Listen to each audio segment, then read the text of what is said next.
Yes, മുഖ്യമന്ത്രി VD. Satheesan വാർത്താ സമ്മേളനത്തിൽ എത്തിക്കഴിഞ്ഞു. അദ്ദേഹം പ്രധാനപ്പെട്ട മന്ത്രിസഭാ യോഗ തീരുമാനങ്ങൾ ഭരണ പരിഷ്കാരങ്ങളുടെ ഭാഗമായി പദ്ധതികൾ വൈകുന്നത് നിരവധി വർഷങ്ങളായി സംസ്ഥാന ഖജനാവിൽ നിന്ന് കോടിക്കണക്കിന് രൂപ നഷ്ടപ്പെടുന്ന ലീക്കേജ് ഉണ്ടാകുന്ന സ്ഥിതിയിലേക്ക് മാറുകയാണ്.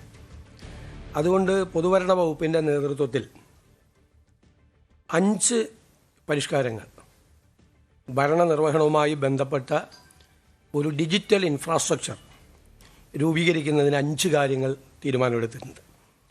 ഒന്ന്, ഒരു special asset management platform for administration, tracking and harmonisation portal. ഒരു അസറ്റ് മാനേജ്മെൻറ്റ് പ്ലാറ്റ്ഫോമാണ്. സർക്കാരിൻ്റെ ഉടമസ്ഥതയിലുള്ള മുഴുവൻ അസറ്റ്സിനെ കുറിച്ചുള്ള മുഴുവൻ ഡീറ്റെയിൽസ് അത് സർക്കാരിൻ്റെ പോർട്ടലിലുണ്ടാവും. മുഴുവൻ കാര്യങ്ങൾ, ഭൂമി, കെട്ടിടങ്ങൾ, പൈതൃക നിർമ്മിതികൾ, റോഡുകൾ, അണക്കെട്ടുകൾ, പാലങ്ങൾ, വാഹനങ്ങൾ, യന്ത്രസാമഗ്രികൾ ഉൾപ്പെടെയുള്ള മുഴുവൻ അസറ്റുകളുടെയും ഒരു രജിസ്റ്റർ ഉണ്ടാവും. 2, പ്ലാൻ സ്പേസ് 2, അതൊരു പ്രോജക്റ്റ് രജിസ്റ്ററാണ്.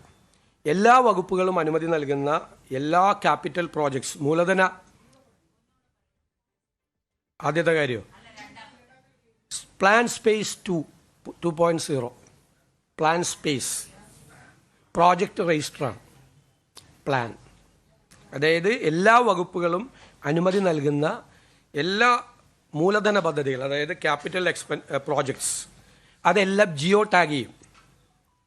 അതിന് ഒരു GIS അധിഷ്ഠിത പ്രോജക്റ്റ് രജിസ്റ്റർ മൊഡ്യൂൾ ഉൾപ്പെടുത്തി നിലവിലുള്ള പ്ലാൻ സ്പേസ് 2 പ്ലാറ്റ്ഫോം വിപുലീകരിക്കാനാണ് ലക്ഷ്യമിടുന്നത്.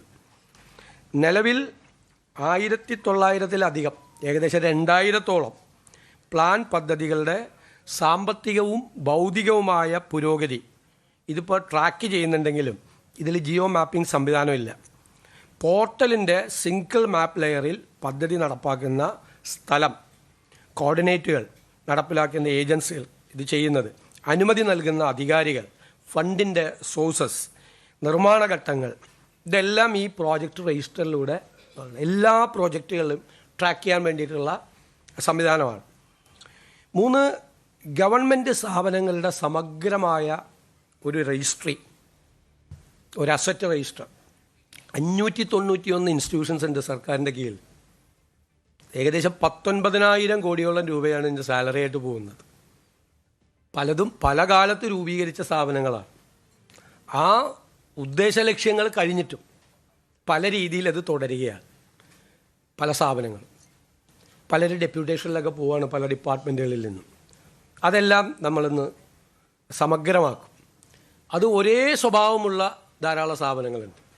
ആ സ്ഥാപനങ്ങളെ നമ്മൾ ഇൻ്റഗ്രേറ്റ് ചെയ്യും, സമഗ്രമാക്കും, ഒരുമിച്ച് ഇൻ്റഗ്രേറ്റ് ചെയ്യും. അതിനുള്ള ഒരു വിപുലമായ ഒരു പദ്ധതിയാണ് ചെയ്യുന്നത്. പിന്നെ 4-മത്തെ കാര്യം, കാലഹരണപ്പെട്ടതും അനാവശ്യവും പരസ്പര വിരുദ്ധവുമായ നിയമങ്ങളുടെ സമഗ്രമായ അവലോകനവും അതിൻ്റെ ഭേദഗതിയും. ഔട്ട്ഡേറ്റഡ് ആയിട്ടുള്ള ധാരാളം നിയമങ്ങളുണ്ട്. പിന്നെ പല ആക്ടിൽ തന്നെ പരസ്പര വിരുദ്ധമായ പ്രൊവിഷൻസ് ഉൾപ്പെടുത്തിയിട്ടുണ്ട്. ഇതെല്ലാം ഓരോ പ്രോജക്റ്റുകളും മറ്റതും ഇംപ്ലിമെൻറ്റേഷൻ സ്റ്റേജിലാണ് അതിനകത്ത് ഏറ്റവും കൂടുതൽ പ്രയാസം അനുഭവിക്കുന്നത്. അപ്പോൾ അതിനുള്ള ഭേദഗതി, നിയമപരമായ ഭേദഗതി ചെയ്യുന്നതിന് വേണ്ടിയിട്ടുള്ള ഒരു വലിയ പ്രിപ്പറേഷൻ ഉണ്ടാകും. 5-മത്തെ, മികച്ച ജീവിത സൗകര്യത്തിനും ബിസിനസ് സുഗമമാക്കുന്നതിനുമുള്ള പ്രോസസ്സ് പരിഷ്കാരങ്ങൾ.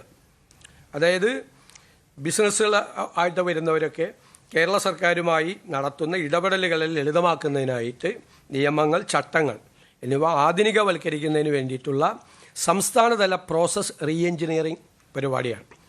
അതായത് ധനകാര്യം, നിയമം, നികുതി, വ്യവസായം, റവന്യൂ, തദ്ദേശ സ്വയംഭരണ തുടങ്ങിയ പ്രധാന വകുപ്പുകളിലെ പരമ്പരാഗതമായ രീതികൾ പലപ്പോഴും പല ഫയലുകളായി പോകുന്നതിനും അനാവശ്യമായ പേപ്പർ സമർപ്പണത്തിനും ഒന്നിലധികം പരിശോധനാ ഘട്ടങ്ങൾക്കും അനാവശ്യമായ ഓഫീസ് സന്ദർശനങ്ങൾക്കും ഇത് കാരണമാകുന്നു. അപ്പോൾ നിർദ്ദിഷ്ട നമ്മൾ പറഞ്ഞ ഡിജിറ്റൽ തത്വങ്ങൾ സ്വീകരിച്ചുകൊണ്ട് ഈ സേവന നടപടികളെ ലളിതമാക്കാൻ വേണ്ടിയിട്ടുള്ളതാണ്. നമ്മളിത് നടപ്പാക്കി കഴിയുമ്പോൾ വലിയ മാറ്റമായിരിക്കും പദ്ധതികളുടെ കാര്യങ്ങളിൽ. സാധാരണക്കാരനെ സംബന്ധിച്ചിടത്തോളം അവരുടെ ദൈനംദിന ജീവിതത്തിൽ അവർ സർക്കാരുകളും ഓഫീസുകളുമായിട്ടുള്ള ബന്ധത്തിൻ്റെ നടപടിക്രമങ്ങൾ ലളിതവൽക്കരിക്കുന്നതിനും ലഘൂകരിക്കുന്നതിനും വേണ്ടിയിട്ടുള്ള നടപടിയാണ് ഇത്. അതുപോലെ പൊതുഭരണ വകുപ്പിൻ്റെ ഈ മുൻഗണനാ പദ്ധതി നിർവഹണത്തിനും വകുപ്പുകൾ പ്രയോറിറ്റി പ്രോജക്റ്റുകളുടെ എക്സിക്യൂഷന് വേണ്ടിയിട്ട് വകുപ്പുകൾ തമ്മിലുള്ള ഏകോപനത്തിനായി സെക്രട്ടറിമാരുടെ ഒരു എംപവേർഡ് കമ്മിറ്റി രൂപീകരിക്കും. സെക്രട്ടറിമാരുടെ എംപവേർഡ് കമ്മിറ്റി രൂപീകരിക്കും. പിന്നെ തിരുവനന്തപുരം ജില്ലയിൽ നമ്മൾ നേരത്തെ 90 ഏക്കർ ഭൂമി ബ്രഹ്മോസ് എയ്റോസ്പേസ് നൽകിയിട്ടുണ്ട്. അത് 150 ഏക്കറാണ് അവർക്ക് കൊടുക്കേണ്ടത്. യഥാർത്ഥത്തിൽ 90 കൊടുത്തിട്ടുള്ളൂ. 90 കൂടി കൊടുത്താൽ മാത്രമാണ് DRDOയിൽ നിന്ന് അതിൻ്റെ ബാക്കിയുള്ള അംഗീകാരം കിട്ടുള്ളൂ. അപ്പോൾ ബാക്കിയുള്ള 90 ഏക്കർ കൂടി ബ്രഹ്മോസ് എയ്റോസ്പേസിന് നൽകിക്കൊണ്ട് DRDOക്കാണ് നമ്മളത് കൊടുക്കുന്നത്. ആ തീരുമാനം എടുത്തിട്ടുണ്ട്. പിന്നെ കെൽട്രോണിൻ്റെ അംഗീകൃത ഓഹരി മൂലധനം നിലവിലുള്ള 35 കോടി രൂപയിൽ നിന്നും 60 കോടി രൂപയായി ഉയർത്താൻ വേണ്ടിയിട്ട് തീരുമാനിച്ചിട്ടുണ്ട്. പിന്നെയുള്ളൊരു പ്രധാനപ്പെട്ട കാര്യം, additional director general of prosecution vigilance ആയി G ശശീന്ദ്രനെ നിയമിച്ചിട്ടുണ്ട്. ഇതാണ് പ്രധാനപ്പെട്ട തീരുമാനങ്ങൾ. അതുപോലെ ലേബർ കോഡ് നടപ്പാക്കുന്നതുമായി ബന്ധപ്പെട്ട് മുഖ്യമന്ത്രി എല്ലാ ട്രേഡ് യൂണിയനുകളുമായി സംസാരിച്ചൊരു തീരുമാനമെടുക്കും. ഡോക്ടർ KK രാമചന്ദ്രനെ Kerala state council for science technology and എൻവയോൺമെൻറ്റിൻ്റെ എക്സിക്യൂട്ടീവ് വൈസ് പ്രസിഡൻ്റായിട്ട് നിയമിച്ചു. ഇത്ര തീരുമാനങ്ങളാണ് എടുത്തിരിക്കുന്നത്.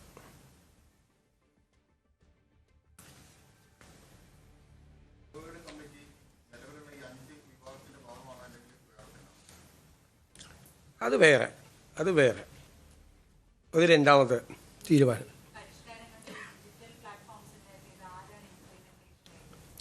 അത് അറിയിക്കും പിന്നീട്.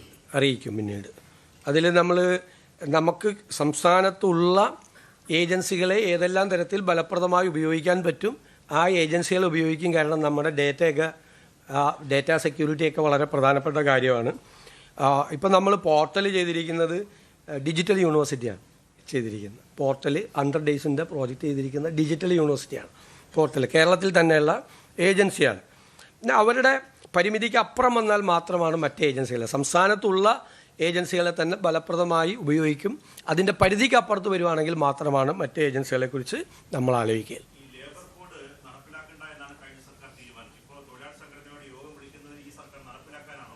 അല്ല, ഇതിൻ്റെ അകത്തുള്ളൊരു പ്രശ്നം, ഇന്ത്യയിലെ എല്ലാ സംസ്ഥാനത്തും ഇത് നടപ്പാക്കി കഴിഞ്ഞു. കേരളത്തിൽ ഇത് നടപ്പിലാക്കിയിട്ടില്ല. ഇത് പാർലമെൻറ്റ് പാസ്സാക്കിയ നിയമമാണ്. ഇതിൻ്റെ പ്രശ്നം എന്ന് വെച്ച് കഴിഞ്ഞാൽ ഒരു തൊഴിൽ നിയമവും പ്രാബല്യത്തിലില്ല. മറ്റേ തൊഴിൽ നിയമങ്ങൾ ഇല്ലാതായി. അപ്പോൾ നമ്മളൊരു അനിശ്ചിതത്വമുണ്ട് ഈ രംഗത്ത്. അതെങ്ങനെ പരിഹരിക്കാൻ പറ്റും? പുതിയ ലേബർ കോഡിൽ വന്നിരിക്കുന്ന തൊഴിലാളി വിരുദ്ധമായ കാര്യങ്ങൾ എങ്ങനെ അതിനെ അഡ്രസ്സ് ചെയ്യും എന്ന് ചർച്ച ചെയ്യുന്നതിന് വേണ്ടിയിട്ടാണ്. നടപ്പാക്കില്ല എന്ന് പറയാൻ എളുപ്പമാണ്, പക്ഷേ ഒരു തൊഴിൽ നിയമവും പ്രാബല്യത്തിലില്ലാത്ത സ്ഥിതി വരും. നേരത്തെ തൊഴിൽ നിയമങ്ങളെല്ലാം ഇല്ലാതായി. ഗവൺമെൻറ്റിൻ്റെ മുമ്പിലുള്ള പ്രശ്നം മനസ്സിലായല്ലോ. നേരത്തെ ഒരു തൊഴിൽ നിയമവും ഇല്ല. ഒരു തൊഴിൽ നിയമവും ഇല്ലാതെ ഈ തൊഴിലാളികളെ പ്രൊട്ടക്റ്റ് ചെയ്യാൻ പറ്റുമോ? ഇതിൻ്റെ അകത്തുള്ള എല്ലാ കാര്യങ്ങളോടും അല്ല എതിർപ്പ്. 3-4 പ്രധാനപ്പെട്ട പോയിന്റുകളാണ് എതിർപ്പ്. ഞങ്ങളും പാർട്ടി എന്നുള്ള നിലയിൽ ലേബർ കോഡിനെ പാർലമെൻറ്റിൽ ഞങ്ങൾ എതിർത്തതാണ്. പക്ഷേ ഏതെങ്കിലും തൊഴിൽ നിയമം സംസ്ഥാനത്ത് ഇല്ലാതിരിക്കുന്ന ഒരു സാഹചര്യം വരാൻ പറ്റുമോ? തൊഴിലാളികൾക്ക് പ്രൊട്ടക്ഷൻ ഇല്ല. അപ്പോൾ അങ്ങനത്തെ ഒരു അനിശ്ചിതത്വം നിലനിൽക്കുകയാണ്. അതിനൊരു പരിഹാരം ഉണ്ടാകണ്ടേ? അതാണ്.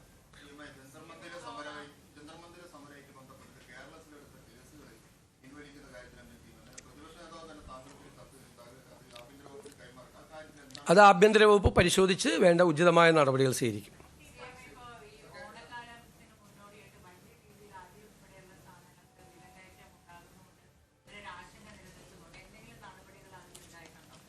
തീർച്ചയായിട്ടും വിലക്കയറ്റം നിയന്ത്രിക്കുന്നതിന് വേണ്ടിയിട്ടുള്ള സജീവമായ ഇടപെടലുകൾ സംസ്ഥാന സർക്കാർ നടത്തുന്നുണ്ട്.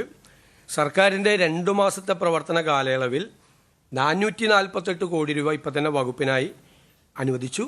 വിപണി ഇടപെടലിനായി 273 കോടി രൂപയും, അതായത് സൗജന്യ കിറ്റ് ഉൾപ്പെടെ, നെല്ല് സംഭരണ ബോണസായി 154 കോടി രൂപയും, ഗതാഗത ചാർജിനത്തിൽ 20 കോടി രൂപയും കൊടുക്കും. ഓണക്കാലത്തെ മുന്നൊരുക്കങ്ങളൊക്കെ അന്തിമഘട്ടത്തിലാണ്. മഞ്ഞ കാർഡ് ഉടമകൾക്കും ക്ഷേമ സ്ഥാപനങ്ങളിലെ അന്തേവാസികൾക്കുമായി 6 ലക്ഷത്തിലധികം സൗജന്യ ഓണക്കിറ്റുകൾ വിതരണം ചെയ്യും. ഇതിനായി പണം അനുവദിച്ചിട്ടുണ്ട്.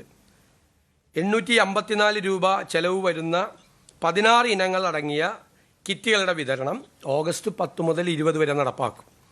വിപണിയിലെ അരി വിലക്കയറ്റം നിയന്ത്രിക്കാൻ 1,65,932 മെട്രിക് ടൺ അരിയും 24,506 മെട്രിക് ടൺ ഗോതമ്പും ലഭ്യമാക്കും. മുൻഗണനേതര വിഭാഗത്തിലെ നീല കാർഡുകാർക്ക് 10 രൂപ 90 പൈസ നിരക്കിൽ 3 കിലോ അരിയും 8 രൂപ 70 പൈസ നിരക്കിൽ 2 കിലോ ഗോതമ്പും സ്പെഷ്യൽ ആനുകൂല്യമായി വിതരണം ചെയ്യും. പിന്നെ വിപണി ഇടപെടലിൻ്റെ ഭാഗമായി തിരുവനന്തപുരം, എറണാകുളം, കോഴിക്കോട് ജില്ലകളിൽ ഓഗസ്റ്റ് 8 മുതൽ 25 വരെ ഓണം മെഗാ ട്രേഡ് ഫെയറുകൾ ഉണ്ടാകും. മറ്റ് 11 ജില്ലകളിൽ ഓഗസ്റ്റ് 16 മുതൽ 25 വരെ ഓണം ജില്ലാ ഫെയറുകളും 126 നിയമസഭാ മണ്ഡലങ്ങളിൽ ഓണം മാർക്കറ്റുകളും സംഘടിപ്പിക്കും. അപ്പോൾ വിപണിയിലെ വിലക്കയറ്റം ഇടപെടാൻ വേണ്ടി ജാഗ്രതയോടുകൂടി സർക്കാർ പ്രവർത്തിക്കുന്നുണ്ട്.